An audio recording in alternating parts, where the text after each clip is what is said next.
Hello, আসসালামু আলাইকুম everyone. Vibe with Zarin থেকে জারিন আছি আপনাদের সাথে। আজকে শেয়ার করব কোরিয়ান একটা recipe, Korean sausages delight pizza. চলুন তাহলে মূল রেসিপিতে। প্রথমেই আমি একটা বোলে কুসুম গরম পানি নিয়ে নিয়েছি 1.5 কাপ। পানিটা যখন এরকম আঙুল ডুবানো যাবে তখন আমি দিয়ে দিব 1 টেবিল পরিমাণ ইস্ট, সাথে দিয়ে দিচ্ছি 1 চা চামচ চিনি আর 1 চিমটি লবণ, মানে পরিমাণ মতো লবণ। তারপর আমি সুন্দর করে এটাকে মিক্স করে ঢেকে রাখবো 20 মিনিটের মতন। 20 মিনিট পরে এটার মধ্যে আমি 2 কাপ পরিমাণ ময়দা মিক্স করে নিব। সুন্দরভাবে মেশানো হলে এখানে একটি ডিম দিয়ে দিব। ডিম দিয়ে আবারও ভালোভাবে মিশিয়ে এটাকে সুন্দর একটা সফট ডো বানিয়ে একটু উপরে তেল ব্রাশ করে আমি এটাকে আধা ঘন্টা বা 1 ঘন্টার জন্য রেস্টে রেখে দিব।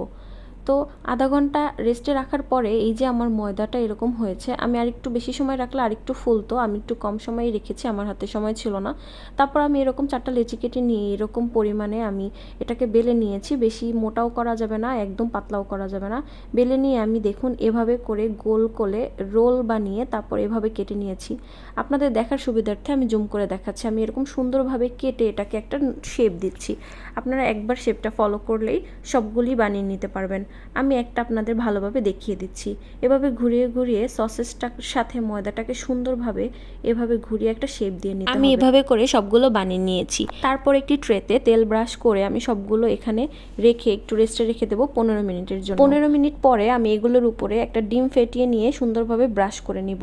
ডিমগুলি সুন্দরভাবে ব্রাশ করে নিলে একটা ভালো কালার আসবে। তারপরে আমি এখানে পিৎজা সসটাকে ইউজ করেছি। সবগুলো পিৎজা সস দিয়ে তারপর সামান্য পরিমাণ চিজ দিয়ে নিব। চিজ কিন্তু বেশি দেওয়া যাবে না, তাহলে এই সুন্দর শেপটা বোঝা যাবে না। এখন এগুলি বেক করার জন্য একদম রেডি। এখানে আমি আমার ওভেনটি 5 মিনিটের জন্য আগেই প্রিহিট করে নিয়েছি। এবার আমি ট্রেগুলি ওভেনে দিয়ে ওভেনটি 200 ডিগ্রিতে আমি 15 মিনিটের জন্য রেখে দিব। 15 মিনিট পরে এই যে আমার সসেস ডিলাইট পিৎজাগুলি একদম রেডি হয়ে গিয়েছে। দেখুন কতটা সুন্দর হয়েছে আর একদম পারফেক্ট হয়েছে। এটা কিন্তু অনেক ফ্লাফিও হয়েছে। আমার রেসিপি ফলো করে আপনারাও কিন্তু বাসায় বানিয়ে নিতে পারেন। কোরিয়ান এরকম পপুলার একটি স্ট্রিট ফুড।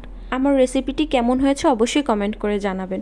এরকম নিত্য নতুন রেসিপি পেতে অবশ্যই আমার পেজটি ফলো দিয়ে রাখবেন। আপনারা যদি ইউটিউব থেকে আমার ভিডিওটি দেখেন তাহলে অবশ্যই সাবস্ক্রাইব করে রাখবেন।